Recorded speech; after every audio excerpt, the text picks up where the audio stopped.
Hallelujah. प्रभु यीशु मसीह की जय। सभी लोग जोर से गा दिया हुआ। आप लोगों ने पता होगा पिछले संडे था, वो कौन सा था? एस्टर संडे, प्रभु यीशु मसीह के जी उठने का दिन। प्रभु यीशु ने इस पृथ्वी के ऊपर आकर हम लोगों के लिए, हमारे पापों को छुटकारा करने के लिए उसने कष्ट सहे, उसने दुख सहे, उसने परीक्षाएं दी। वो परीक्षाओं में से गुजरा ताकि जो पिता की इच्छा थी कि परमेश्वर के जो लोग हैं वो छुड़ाए जाएं, और परमेश्वर को, प्रभु यीशु को पिता ने भेजा ताकि हम लोग छुड़ाए जा सके। प्रभु यीशु ने हमारे पापों को क्षमा करवाने के लिए, हमारे पापों को उठाने के लिए, हमारे दुखों को उठाने के लिए उसने कष्ट सहे, उसने दुख सहे, उसने फोड़े खाए, उसने अपने आप को स्लीप पर चढ़ाया ताकि हम सुकून से रह सके। हमारे परिवार, हमारे बच्चे, हमारा बिजनेस, सब कुछ अच्छे से चल सके। तो प्रभु यीशु ने हम लोगों के लिए दुख तकलीफें उठाई, हम लोगों के लिए उसने अपने आप को कुर्बान किया। और पिछले संडे वो जिंदा हुए, उसने मौत को भी हराया और हमारी जीत हासिल करी परमेश्वर ने। हालेलुया। परमेश्वर ने साबित कर दिया कि परमेश्वर ने हम लोगों के लिए, हमारे फाइनेंस के छुटकारे के लिए उसने सब कुछ जीत लिया। हमारे बच्चों के छुटकारे के लिए उसने सब कुछ जीत लिया। हमारे परिवार के लिए उसने सब कुछ जीत लिया। उसने मौत को भी हरा दिया और मौत को हरा के पिता के पास जाके बैठ गया। आपको पता है प्रभु यीशु मसीह क्रूस पर चढ़े, बलिदान दिया और तीसरे दिन मुर्दों में से जी उठे और जिंदा होने के बाद वो 40 दिन इस पृथ्वी के ऊपर रहे। तो ये वो दिन चल रहे हैं जो परमेश्वर प्रभु यीशु मसीह हम लोगों के बीच में हमारे साथ है। आज 8वां दिन है प्रभु यीशु को इस पृथ्वी के ऊपर, क्योंकि पवित्र वचन हमें बताता है प्रभु यीशु ने जिंदा होने के बाद 40 दिन तक इस पृथ्वी के ऊपर अपने लोगों के साथ रहा था। परमेश्वर ने सब कुछ जीत कर वो मुकाम हासिल कर दिया जो पिता की इच्छा थी, वो हो नहीं पा रहा था। पर लेकिन परमेश्वर ने, प्रभु यीशु ने अपने आप को उन परीक्षाओं में से भी गुजारा अपने लिए। उसने इतनी दुख तकलीफें, इतना दर्द सहन किया ताकि हमारे लिए जीत हासिल कर सके। हमारे परिवारों की जीत हासिल करने के लिए उसने सब कुछ जीत लिया।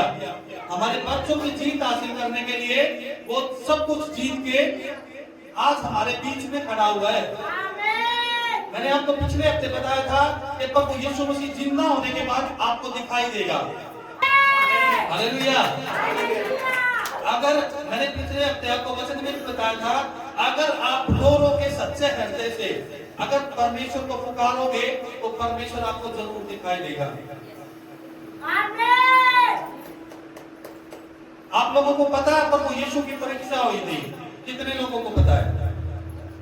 परमेश्वर प्रभु यीशु मसीह परीक्षा में पड़े थे। उसकी परीक्षा हुई थी पवित्र आत्मा के द्वारा, यहोवा परमेश्वर के द्वारा। अब ये देखना जरूरी है, जब हम पवित्र शास्त्र पढ़ते हैं तो हमारे मन में एक सवाल उठता है कि परमेश्वर, प्रभु यीशु तो परमेश्वर था, वो तो परमेश्वर का पुत्र था, लेकिन उसको परीक्षा में कैसे पिता ने पढ़ने दिया? क्यों शैतान के हाथों में प्रभु यीशु को पिता ने परीक्षा में पढ़ने दिया? ये सवाल उठता है। जबकि अगर हम बाइबल में देखते हैं, पवित्र शास्त्र के अंदर जितने भी लेखक थे, पवित्र आत्मा ने उनको अगुवाई करी, उनको बताया कि पवित्र वचन में जितने भी लोग पापी हैं उनके उद्धार के लिए और कलीसिया के उद्धार के लिए, उनकी उन्नति के लिए जो बातें लिखनी है वही पवित्र आत्मा ने लोगों को बताया। जो प्रेरित थे, जिन्होंने बाइबल लिखी थी पवित्र आत्मा की अगुवाई में, पवित्र आत्मा ने उनको अगुवाई करी कि आपने पापियों के उद्धार के लिए और कलीसिया की उन्नति के लिए बाइबल के अंदर लिखना है। अगर हम यूहन्ना 20 उसके 30 में देखते हैं तो प्रभु यीशु ने अपने जीवन के अंदर बहुत सारे चमत्कार किए थे, बड़े बड़े चमत्कार किए, पर लेकिन पवित्र वचन बताता है कि सभी जो कार्य थे परमेश्वर प्रभु यीशु के, वो सारे बाइबल के अंदर नहीं लिखे गए। अब सोचने वाली बात यह है कि 4 सुसमाचार की पत्री हैं, मत्ती, मरकुस, लूका और यूहन्ना। ये 4 अध्याय हैं, पर लेकिन इन 4 अध्यायों में से 3 अध्याय में परमेश्वर प्रभु यीशु की परीक्षा का वर्णन किया गया है। तो इसका मतलब क्या है? कोई न कोई ठोस रीजन जरूर है। प्रभु यीशु की जो परीक्षा हुई थी उसका ठोस रीजन जरूर है। क्यों? क्योंकि 4 पत्रियों में से 3 पत्रियों के अंदर प्रभु यीशु की जो परीक्षा हुई थी उसका वर्णन किया गया है। उसमें लिखा गया है कि परमेश्वर प्रभु यीशु की परीक्षा हुई। कुछ न कुछ तो रीजन है, कुछ न कुछ तो कारण है कि परमेश्वर की परीक्षा हुई और परमेश्वर ने बाइबल के अंदर ये चीज लिखवाई। नहीं तो प्रभु यीशु मसीह कौन है? परमेश्वर का पुत्र। अगर हम मत्ती की पुस्तक में देखते हैं तो यूहन्ना बपतिस्मा देने वाला यीशु को क्या बताता है कि वो प्रतिज्ञा किया हुआ मसीहा है, लोगों का उद्धार करने के लिए। मत्ती हमें दिखाता है कि यीशु जीवित परमेश्वर का पुत्र है। अगर हम देखते हैं पवित्र वचन में, जब प्रभु यीशु ने बपतिस्मा लिया, बपतिस्मा लेने के बाद पिता ने स्वर्ग से अनाउंसमेंट किया। उसने बोला कि ये मेरा प्रिय पुत्र है और मैं इससे प्रसन्न हूं। ये घोषणा हुई और परमेश्वर ने बोला कि ये मेरा प्रिय पुत्र है। अब पिता कह रहा है कि यीशु मसीह मेरा प्रिय पुत्र है, तो उसे परीक्षा में पढ़ने की जरूरत क्या थी? उसे परीक्षा देने की क्या जरूरत थी? अब यहां में हमारे मन के अंदर ये सवाल उठता, क्योंकि देखो परमेश्वर प्रभु यीशु मसीह परमेश्वर का पुत्र भी है और 4 पुस्तकों में से 3 पुस्तकों के अंदर प्रभु यीशु की परीक्षा का वर्णन किया गया। तो हमें समझ में आती है कि कोई ना कोई तो ठोस रीजन जरूर होगा, कुछ न कुछ तो कारण जरूर है कि प्रभु यीशु का परीक्षा का वर्णन बाइबल के अंदर किया गया।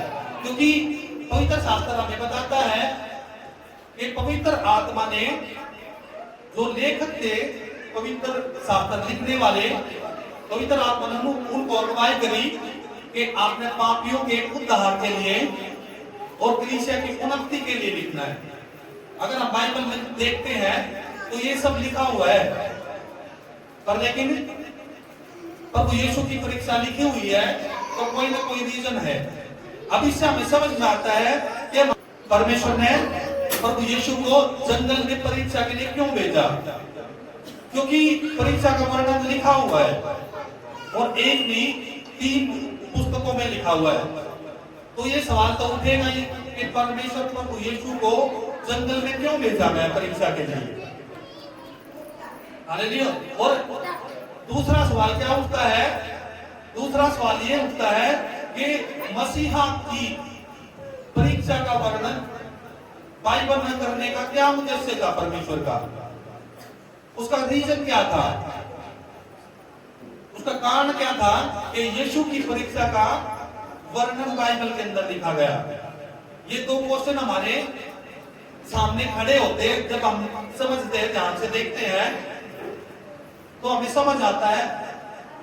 जब मैं ये देख रहा था तो मेरे अंदर ये क्वेश्चन उठे। हो सकता आपके अंदर भी उठे हो या सुनने वालों के अंदर भी उठे होंगे, क्योंकि पवित्र वचन के अंदर बाइबल में लिखा हुआ है 3 पुस्तकों के अंदर। फिर वहां मुझे समझ आई कि प्रभु यीशु की परीक्षा का वर्णन 3 पुस्तकों में है, तो कुछ ना कुछ तो ठोस रीजन है, कोई ना कोई तो कारण है। अब ये क्या कारण है? क्यों परमेश्वर ने बाइबल के अंदर प्रभु यीशु की परीक्षा का वर्णन किया, और क्यों परमेश्वर प्रभु यीशु को जंगल में लेकर गया परीक्षा के लिए? क्यों पिता ने यीशु मसीह को शैतान के हाथों में सौंपा? क्यों उसकी परीक्षा कराई? उठता है कि नहीं उठता है सवाल?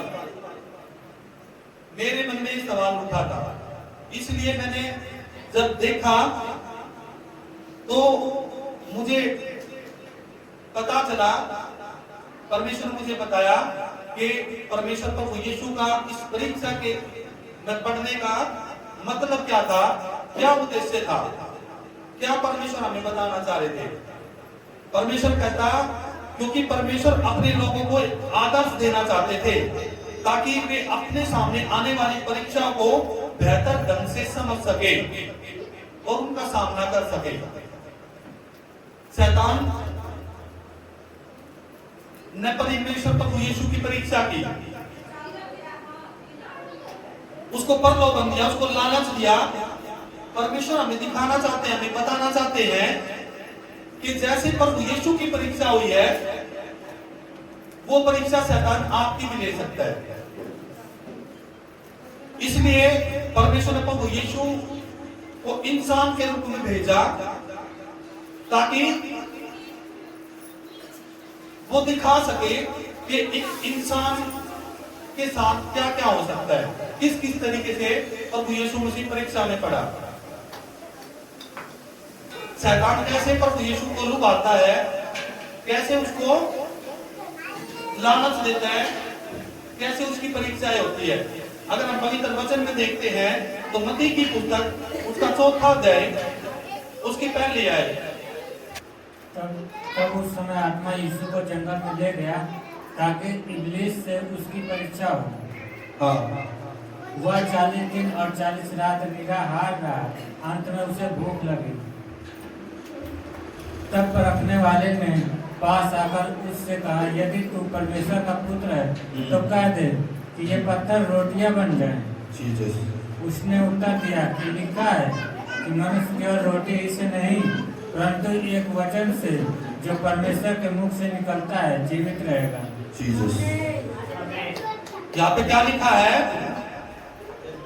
परमेश्वर प्रभु यीशु की परीक्षा हुई, परमेश्वर उसको जंगल में लेके गया। आयत 1 में लिखा है, तब आत्मा यीशु को जंगल में ले गया ताकि इब्लीस से उसकी परीक्षा हो। यानी कि पवित्र वचन हमें बताता है प्रभु यीशु की परीक्षा किसके द्वारा हुई? परमेश्वर की इच्छा के अनुसार। जबकि इससे पहले अध्याय में जब परमेश्वर प्रभु यीशु बैप्तिस्मा ले रहे थे, तो बैप्तिस्मा लेते वक्त पिता ने क्या बोला कि ये मेरा प्रिय पुत्र है और मैं इससे प्रसन्न हूं। यहोवा परमेश्वर प्रभु यीशु को अपना पुत्र बताता है। और यूहन्ना भी दूसरे अध्याय में हम देखते हैं तो उसको प्रतिज्ञा किया हुआ मेमना बताता है। अब यहाँ पे प्रभु यीशु की परीक्षा हो रही है। पवित्र आत्मा उसको जंगल में ले गया और जंगल में ले जाने के बाद प्रभु यीशु की परीक्षा स्टार्ट हुई। क्या लिखा है? शुरुआत से पढ़ेंगे। आयत 1। तब उस समय आत्मा यीशु को जंगल में ले गया ताकि इब्लीस से उसकी परीक्षा हो। क्या लिखा है? पवित्र आत्मा यीशु मसीह को जंगल में लेकर गया ताकि परमेश्वर प्रभु यीशु की परीक्षा हो। आगे वह 40 दिन और 40 रात निराहार रहा। अंत में उसे भूख लगी। तब परखने वाले ने पास आकर उससे कहा, यदि तू परमेश्वर का पुत्र है तो कह दे कि ये पत्थर रोटियां बन जाए। जीसस। यहाँ पे पवित्र वचन क्या बताता है कि परमेश्वर प्रभु यीशु मसीह एक इंसान के रूप में था। जैसे इंसान को भूख लगती है वैसे ही परमेश्वर को भी भूख लगी। और परमेश्वर को जैसे ही भूख लगी तो शैतान को पता चला कि इनको रोटियों की जरूरत है और उसको प्रलोभन दिया रोटियों का। इसका मतलब क्या है कि शैतान को इंसान का पता होता है कि उसको किस चीज की जरूरत है, वो उसी चीज में उसको लालच देता है। उसने परमेश्वर प्रभु यीशु को लालच दिया रोटियों का। पर लेकिन एक चीज और यहाँ पर समझ आती है, यहाँ पे शैतान जो है वो परमेश्वर प्रभु यीशु को ये नहीं बोलता कि तू परमेश्वर का पुत्र नहीं है। यहाँ पे वो गवाही देता है कि अगर तू परमेश्वर का पुत्र है, यानी कि वो नकारता नहीं है कि तू परमेश्वर का पुत्र नहीं है। यहाँ पे शैतान ये क्वेश्चन उठाता है कि तू परमेश्वर का सच्चा पुत्र होगा कि नहीं होगा। ये शैतान क्वेश्चन उठाता है, क्योंकि यहाँ पे शैतान ने क्या बोला है, अगर तू परमेश्वर का पुत्र है, वो यहाँ पे ये एक्सेप्ट करता कि यीशु मसीह परमेश्वर का पुत्र है। लेकिन एक क्वेश्चन और साथ में उठता है, ये उठता है परमेश्वर प्रभु यीशु परमेश्वर का सच्चा पुत्र होगा कि नहीं होगा। हालेलुया। क्या लिखा है, यदि तुम परमेश्वर का पुत्र है तो कह दे कि ये रोटी पत्थर बन जाए, ये पत्थर रोटियां बन जाए। आगे क्या लिखा है, उसने उत्तर दिया कि लिखा है कि मनुष्य केवल रोटी ही से नहीं परंतु हर एक वचन से जो परमेश्वर के मुख से निकलता है जीवित रहेगा। जीसस। यहाँ पे परमेश्वर ने प्रभु यीशु ने दो चीज साबित कर दी। दो चीज क्या साबित करी है, नंबर एक परमेश्वर का पवित्र वचन। यीशु ने दिखाया कि परमेश्वर के पवित्र वचन पर विश्वास करना जरूरी है। यहाँ पे परमेश्वर ने उन रोटियों की जरूरत नहीं समझी, बल्कि क्या दिखाया कि मुझे पवित्र वचन की जरूरत है। मुझे रोटी से भूख नहीं मरेगी, वरन क्या क्या परमेश्वर के वचन से मेरी भूख मरेगी।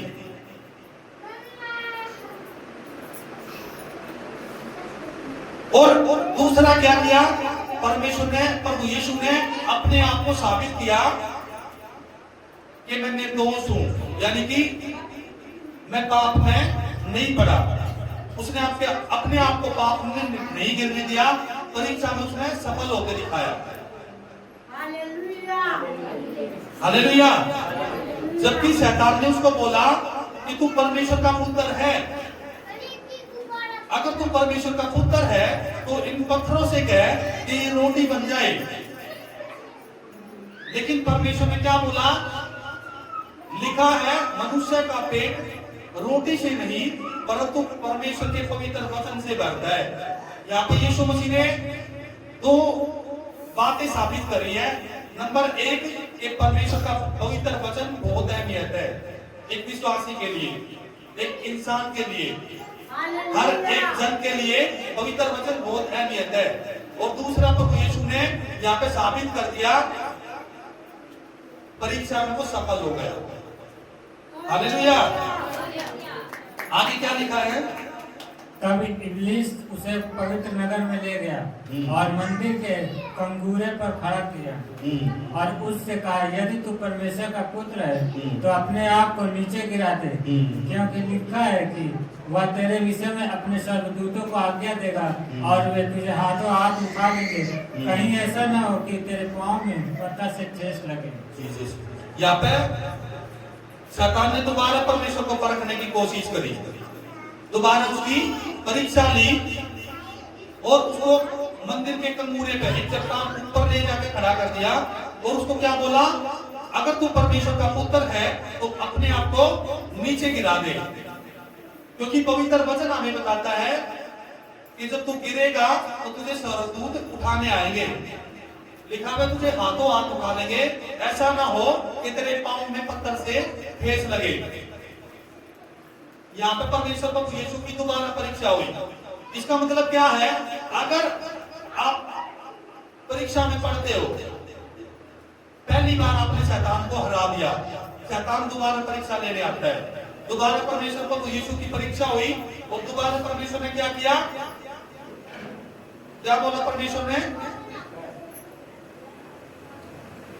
आयत 7, यीशु ने उससे कहा, यह भी लिखा है कि तू प्रभु अपने परमेश्वर की परीक्षा ना कर। फिर शैतान उसे एक बहुत ऊंचे पहाड़ पर ले गया और सारे जगत के राज्य और उसका विभव दिखाकर उससे कहा कि यदि तू गिरकर मुझे प्रणाम करे तो मैं यह सब कुछ तुझे दे दूंगा। देखो यहाँ पे शैतान ने परमेश्वर को ये भी परखा कि ऊपर से तू गिर के दिखा, तेरे विषय में लिखा है कि तू परमेश्वर का पुत्र है, तेरे विषय में लिखा है अगर तू गिरेगा तो स्वर्गदूत तुझे उठाने आएंगे। तो परमेश्वर को यीशु ने क्या बोला? लिखा है कि परमेश्वर की परीक्षा मत लो, और वहां पर भी परमेश्वर को यीशु उस परीक्षा में सफल हुए। फिर शैतान ने क्या किया? उसको लोभ के अंदर, उसके लालच में उसको फंसाने के लिए सारी पृथ्वी का जो वैभव, जो धन संपत्ति है, वो क्या कह रहा है? तू मुझे प्रणाम करे, जो ये सब कुछ है ये मेरे हाथ में है, ये मैं तुझे दे दूंगा। और परमेश्वर प्रभु यीशु ने क्या किया?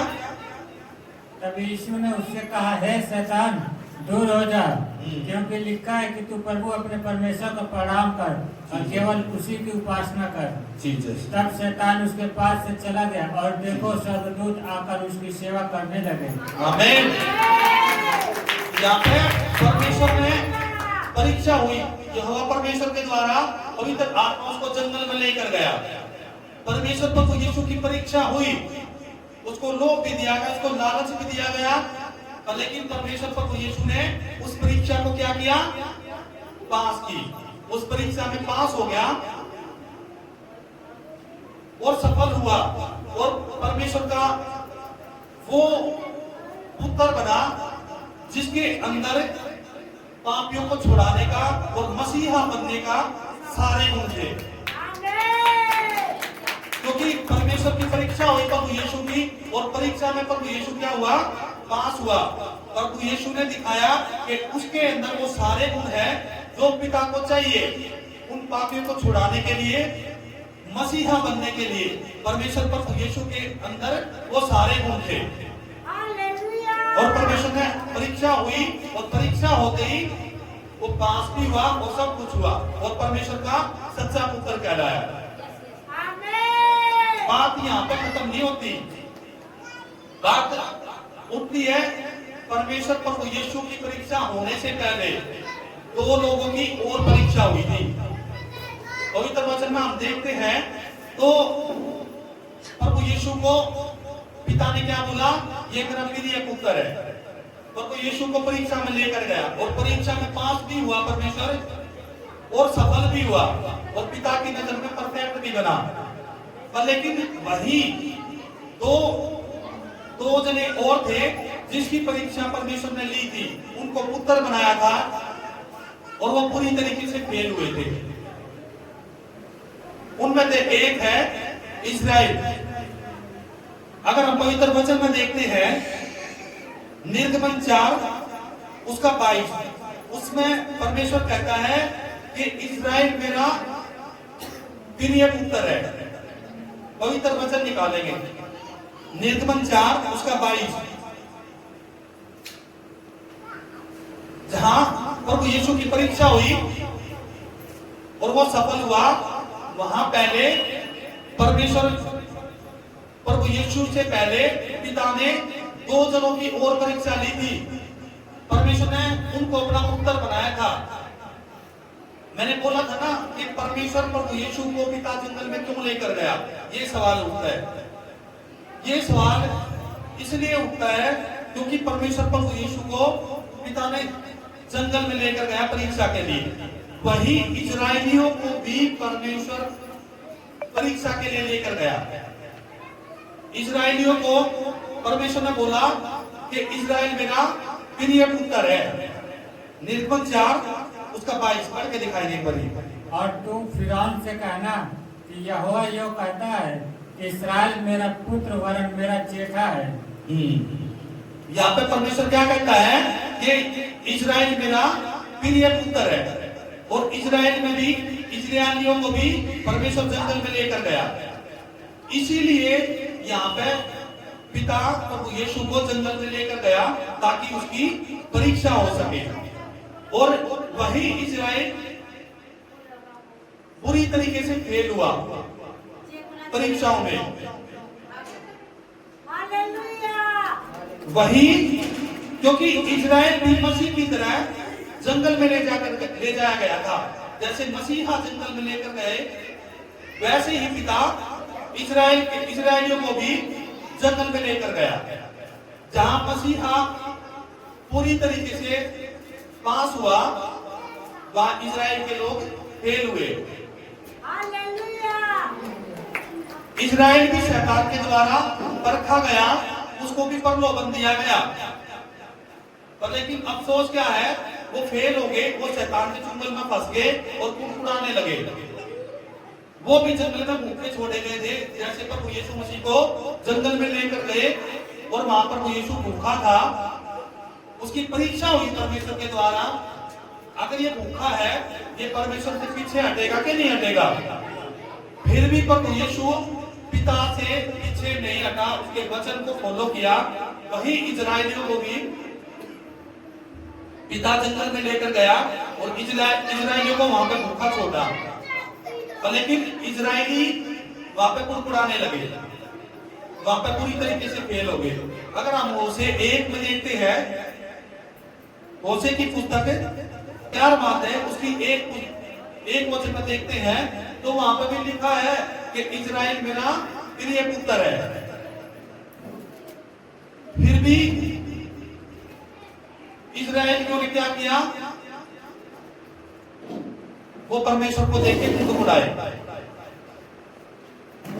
उसकी भी परीक्षा हुई, वो भी परीक्षा में पढ़े।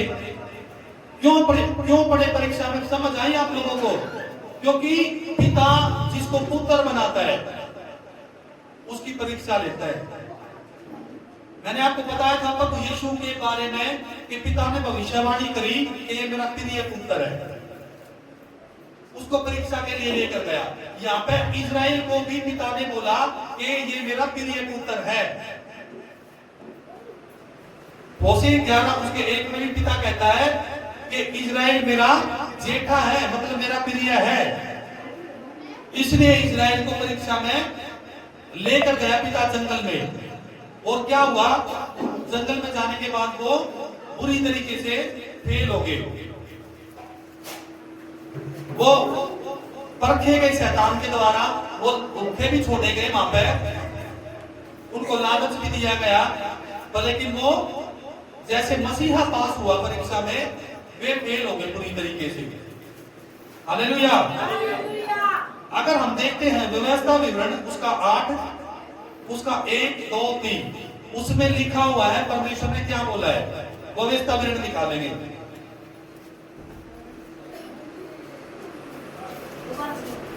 व्यवस्था विवरण उसका 8वां अध्याय उसकी 1 आयत, ध्यान से सुनना क्या कहता परमेश्वर। जो जो आज्ञा मैं आज तुझे सुनाता हूँ उन सबों पर चलने की चौकसी करना, इसलिए कि तुम जीवित रहो और बढ़ते रहो, और जिस देश के विषय में यहोवा ने तुम्हारे पूर्वजों से शपथ खाई है उसमें जाकर उसके अधिकारी हो जाओ। आयत 2, और स्मरण रख कि तेरा परमेश्वर यहोवा उन 40 वर्षों में तुझे सारे जंगल के मार्ग में से इसलिए ले आया है कि वह तुझे नम्र बनाए और तेरी परीक्षा करके यह जान ले कि तेरे मन में क्या क्या है, और कि तू उसकी आज्ञाओं का पालन करेगा व नहीं। यहाँ पे परमेश्वर साफ बता रहा है कि इजराइल को परमेश्वर ने पुत्र बताया। और यहाँ पे परमेश्वर ने उनको परीक्षा में लेकर गया जंगल में। यहाँ पर पवित्र वचन हमें साफ बता रहा है कि पिता उनको जंगल में क्यों लेकर गया, उनकी परीक्षा करने के लिए, ताकि उनको परख सके कि वे परमेश्वर के प्रिय पुत्र है या नहीं है, परमेश्वर के ऊपर विश्वास उनका है या नहीं है। आयत 3 में क्या लिखा है? उसने तुझको नम्र बनाया और भूखा भी होने दिया।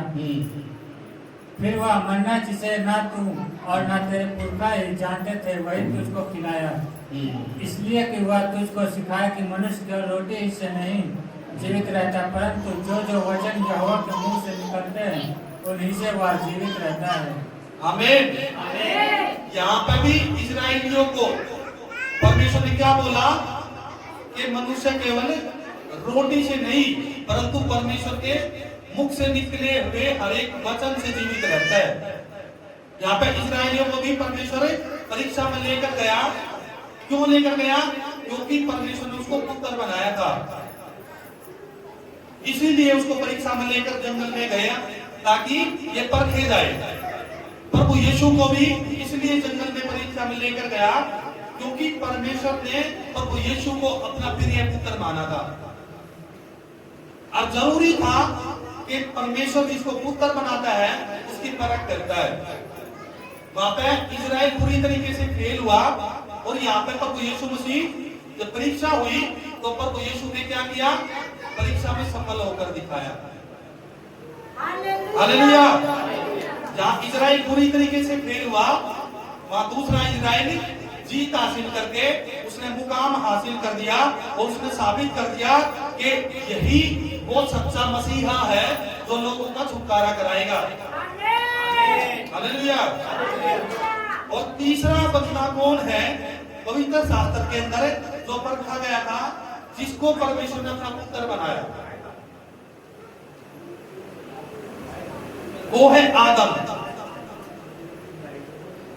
आदम को भी परमेश्वर ने अपना पुत्र बनाया, उसको पुत्र के रूप में अपने स्वरूप में बनाया और उसको भी परखा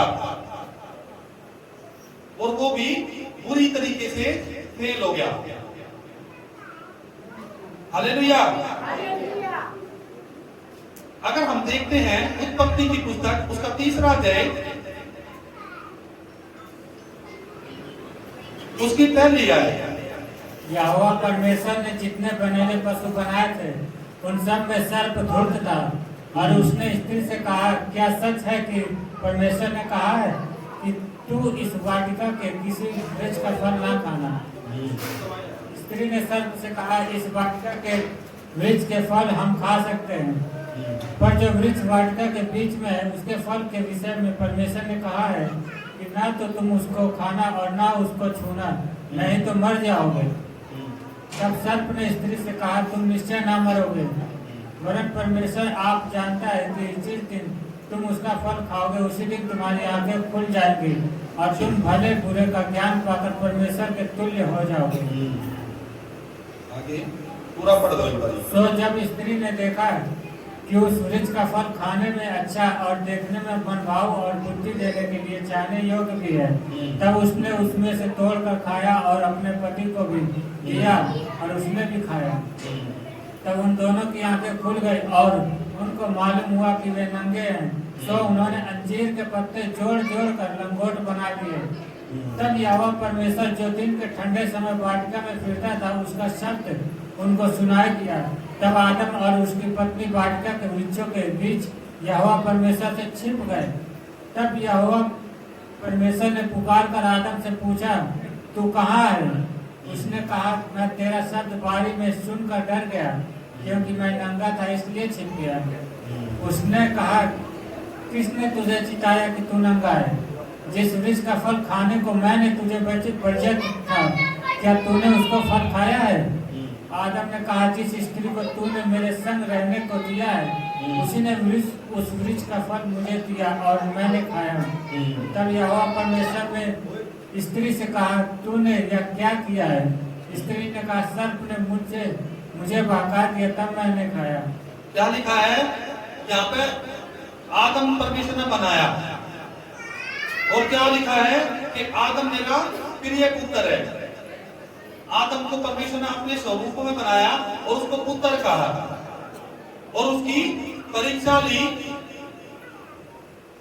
परीक्षा लेने के बाद जैसे ही आदम की परीक्षा हुई वो भी परीक्षा में फेल हो गया।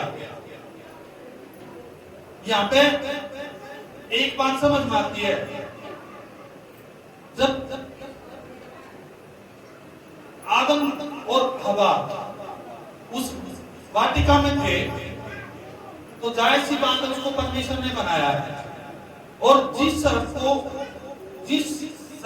सर्प ने उस आदम और हवा को बहकाया था, पवित्र वचन बताता है कि उसको भी परमेश्वर ने बनाया। आयत 1 में लिखा ना, यहोवा परमेश्वर ने जितने बनेले पशु बनाए थे उन सब में सर्प बहुत दूर था। इसका मतलब क्या है? सर्प को भी परमेश्वर ने बनाया। अब यहाँ पे एक बात हमारे मन में आती है कि जब पिता ने सर्प को भी बनाया, आदम हवा को भी बनाया और उन पेड़ पौधों को भी बनाया, उन फलों को भी बनाया, फिर सर्प को कैसे पता चला कि जो वृक्ष फल लगा हुआ है इसको खाने के बाद इनकी आंखें खुल जाएंगी? उसको कहां से पता चली? उसको कैसे पता चली? ऐसा क्या कारण था कि सांप को पता चलेगी? क्योंकि वो जो बात थी वो किसी को नहीं पता थी, सिर्फ परमेश्वर के अलावा। वो परमेश्वर की मन की बात थी। और परमेश्वर ने क्या बोला था कि तुम इस वृक्ष के फल मत खाना, नहीं तो मर जाओगे। हालेलुया। यहाँ पे परमेश्वर ने किसी को बताया नहीं कि जो ये वृक्ष का फल है ये खाने से आंखें खुल जाएंगी। ये क्यों हुआ? क्योंकि जो सर्प था, बाइबल हमें बताती है वो शैतान है, वो इब्लिस है। और यहाँ पे परमेश्वर ने उसके मन में डाला। क्यों? क्योंकि उसने अपने पुत्र की परीक्षा लेनी थी। अपने पुत्र और जो आदम और हवा उसने बनाए थे उनकी परीक्षा उसने लेनी थी। तो किसी न किसी कारण से तो उसको लेनी थी परीक्षा। कुछ न कुछ तो रीजन ऐसा होना था कि उनकी परीक्षा की जाए। नहीं तो सांप को कैसे पता? सांप को भी तो परमेश्वर ने ही बनाया था। उसको कहां से पता चला कि ये वृक्ष का फल तुम खाओगे तो तुम्हारी आंखें खुल जाएंगी और तुम परमेश्वर के तुल्य हो जाओगे? एक बात और समझ में आती है हमें, यहोवा परमेश्वर ने जितने भी बने हुए पशु, परमेश्वर कहता ना जितने भी पशु पक्षी उसने बनाए उनमें से सबसे दूर बोला परमेश्वर ने। क्या बोला? सबसे दूर कौन था? सांप। अब जिसको परमेश्वर कह रहा है कि बहुत दूर है, यानी कि बहुत चालाक और बहुत ही, मतलब परमेश्वर ने उसको धूर्त बोला, मतलब वो सही नहीं था। इसका मतलब ये है। तो परमेश्वर ने उसको क्यों बोला ऐसा? क्योंकि परमेश्वर जिसको भी बनाता है वो परमेश्वर की रचना तो थी। ये भी बहुत गहरी बात है, बहुत बड़ी बात है। परमेश्वर ने उसको बनाना कहा और सांप को ये बात पता चली कि ये फल खाने से आदम और हवा की आंखें खुल जाएंगी। ये बहुत बड़ी बात है। इसका एक प्रचार बनता है, क्योंकि इसका मैं प्रचार करूंगा एक बारी। ये बहुत बड़ी बात है, छोटी बात नहीं, बहुत बड़ी बात है कि यहोवा परमेश्वर ने सांप को क्यों दौड़ कहा और कैसे सांप को पता चली कि ये फल खाने से आंखें खुल जाएंगी। क्योंकि परमेश्वर ने किसी को भी नहीं बताया था, उसकी मन की बात थी। फिर भी शैतान को पता चली, सांप को पता चल गई कि अगर तुम इस पेड़ का फल खाओगे तो तुम्हारी आंखें खुल जाएंगी और तुम परमेश्वर के तुल्य ठहरोगे। हालेलुया। और यहाँ पे क्या हुआ? पिता के द्वारा आदम की परीक्षा हुई और आदम बुरी तरीके से फेल हो गया और पूरे संसार के ऊपर उसने दंड की आज्ञा दी। जैसे ही परीक्षा में फेल हुआ आदम तो उसे क्या मिला? दंड मिला। यहाँ पे पवित्र वचन हमें बता रहा है कि परमेश्वर जिसको पुत्र बनाता है उसकी परीक्षा करता है। प्रभु यीशु को मैंने बोला था ना, 4 सुसमाचार में 3 में से प्रभु यीशु की परीक्षा का वर्णन है। तो कोई न कोई तो ठोस रीजन होगा, कोई न कोई तो गहरी बात जरूर होगी जो परमेश्वर की परीक्षा का वर्णन बार बार किया गया है। तो उसका यही मतलब था कि परमेश्वर को, प्रभु यीशु को पिता ने अपना पुत्र बनाया और उसको रखने की कोशिश करी कि ये मसीहा के रूप में खड़ा होगा कि नहीं होगा, ये लोगों को बचा पाएगा कि नहीं बचा पाएगा। क्योंकि पिता ने 2 लोगों की और परीक्षा की और वे दोनों लोग बुरी तरीके से फेल हुए।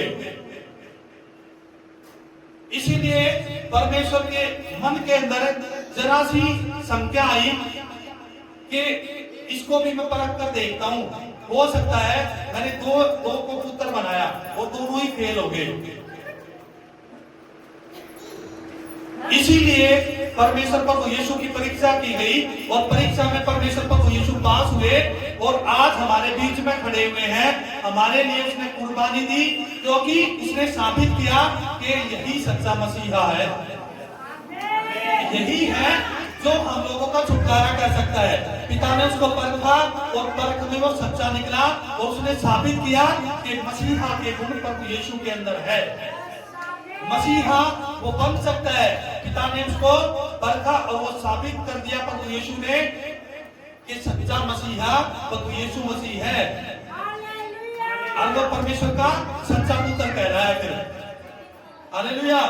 जब उसने परीक्षा पास की और वो परीक्षा में सफल हुआ तो परमेश्वर ने उसको क्या बोला कि ये मेरा प्रिय पुत्र है, ये मेरा सच्चा पुत्र है। क्योंकि शैतान ने भी जब उसको परखा था उसके मन में ये नहीं था कि ये परमेश्वर का पुत्र नहीं है, उसको पता था ये परमेश्वर का पुत्र है।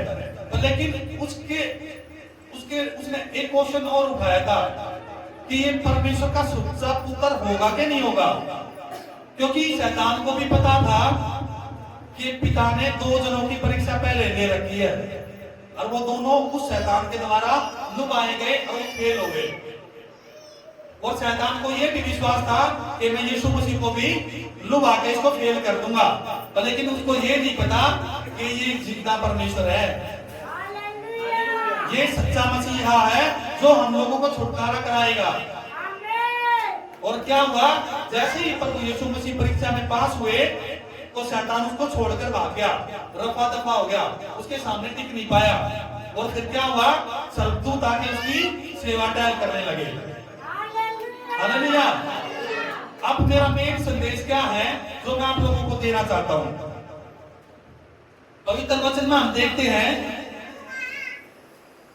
यूहन्ना की पुस्तक उसका 12 शायद, उसमें लिखा हुआ है कि जो मसीह के ऊपर विश्वास करते हैं वो परमेश्वर की संतान कहलाएगा। लिखा है, ध्यान से देखना, क्योंकि पवित्र वचन हमें दिखाता है जो मसीह के ऊपर विश्वास करेगा वो किसकी संतान होगा, वो पिता की संतान होगा, यहोवा परमेश्वर की संतान होगा। यानी कि हम जितने भी लोग यहाँ पे बैठे हैं, जितने भी लोगों ने प्रभु यीशु के ऊपर विश्वास किया है वो किसकी संतान है, किसकी संतान है, परमेश्वर की। तो जाहिर सी बात है परमेश्वर की संतान बनने के बाद क्या होगा, परीक्षा होगी। अब आप लोगों ने देखना है कि आपने आदम की तरह फेल होना है, इस्राएल की तरह फेल होना है, या यीशु की तरह सच्चा पुत्र बनना है। ध्यान रखना, प्रभु यीशु की परीक्षा हुई है क्योंकि परमेश्वर का सच्चा पुत्र प्रभु यीशु है और पिता ने हमें पुत्र होने का अधिकार दिया है। पिता ने बोला है जो यीशु मसीह के ऊपर विश्वास करेगा वो पिता की संतान कहलाएगा। हम जितने भी लोग हैं कौन है, हम पिता की संतान हैं और हमारा भी परीक्षा में पढ़ना तय है, हमारा भी जरूरी है शैतान से परीक्षा हो ताकि हम परखे जा सके कि हम पिता के सच्चे पुत्र हैं या आदम और इस्राएल की तरह फेल होने वाले बंदे हैं। यहाँ पर आप लोगों ने साबित करना है। आपके ऊपर लोग लालच का भी शैतान परीक्षा लेगा आपको जंगल में भी लेकर जाएगा, आपकी परीक्षा भी करेगा, आपको भूखा भी छोड़ेगा और आपको पैसों का भी लालच देगा। इस्राएलियों को जंगल में मूसा के द्वारा पिता लेकर गया, उनकी परीक्षाएं हुई, वे कुड़कुड़ाए, उनको भूखा रहना पड़ा, 3-3 दिन तक उनको पानी नहीं मिला, उनको पैसे की भी जरूरत थी, पर लेकिन उनको पैसे का भी नहीं उनको इंतजाम हो रहा था वहां, और खाने का भी इंतजाम नहीं हो रहा था, पर लेकिन वो कुड़कुड़ाए। क्यों? क्योंकि पिता ने बोला व्यवस्था विवरण 8 अध्याय में कि मैं उनकी परीक्षा ले रहा था, मैं देखना चाहता था कि जिसको मैंने पुत्र बनाया है ये मेरा पुत्र होने के लायक है या नहीं है, ये पास होगा कि नहीं होगा। अगर मैं इनके ऊपर परीक्षा करूंगा तो ये मेरे साथ बना रहेगा या कुड़कुड़ाएगा। ध्यान रखना, आप परमेश्वर की संतान हो, आपकी परीक्षा होगी। अगर आप कुड़कुड़ाए परीक्षा में आप कुड़कुड़ाए, आप फेल हुए तो इजराइल की तरह और आदम की तरह फेल हो जाओगे, आप परमेश्वर को यीशु की तरह सच्चे पुत्र नहीं कहलाओगे। आप लोगों ने साबित करना है कि हम यीशु मसीह की तरह सच्चे पुत्र बनेंगे। हालेलुया। तो सच्चे पुत्र बनोगे या आदम और हवा की तरह फेल होगे। आज से आपके ऊपर जो भी परीक्षाएं पड़े, आप लोगों ने समझना है ये परीक्षा किसकी ओर से है, ये परखने के लिए कि पिता ने मुझे पुत्र बनाया है और मेरी परीक्षा होनी जरूरी है। आप लोगों के ऊपर संकट भी आएंगे, आपके ऊपर पैसों की भी परेशानी आएंगी, आपको बहुत सारे लोग ऐसे भी मिलेंगे, आपको लुभाएंगे, आपको परमेश्वर से भी दूर करेंगे, आपको लालच भी देंगे और आपके खिलाफ भी खड़े होंगे लोग। इसलिए आप लोगों ने समझना है, आपने परमेश्वर की तरह, प्रभु यीशु की तरह अपना परमेश्वर का सच्चा पुत्र बनना है, ताकि जैसे प्रभु यीशु ने हम लोगों को छुटकारा कराया है, हम जितने भी परमेश्वर के लोग हैं, जितने भी शैतान के चुंगल में फंसे हुए हैं, हम उनको छुड़ा सके। क्योंकि परमेश्वर ने हमें भेजा किस लिए है, ताकि जो लोग बंधुआई में हैं उनको छुटकारा दिला सके। हालेलुया। तो आज से आप लोगों ने तय करना है कि आप लोगों ने परमेश्वर का सच्चा पुत्र बनना है या फिर आदम और इजराइल की तरह फेल होना है। हालेलुया। तो परमेश्वर आप सभी को इस वचन के द्वारा बहुत सारी आशीष दे और आपको सच्चा पुत्र बनाए परमेश्वर। Hallelujah, hallelujah. प्रभु यीशु मसीह की जय। सभी लोग जोर से तालियां बजाएंगे।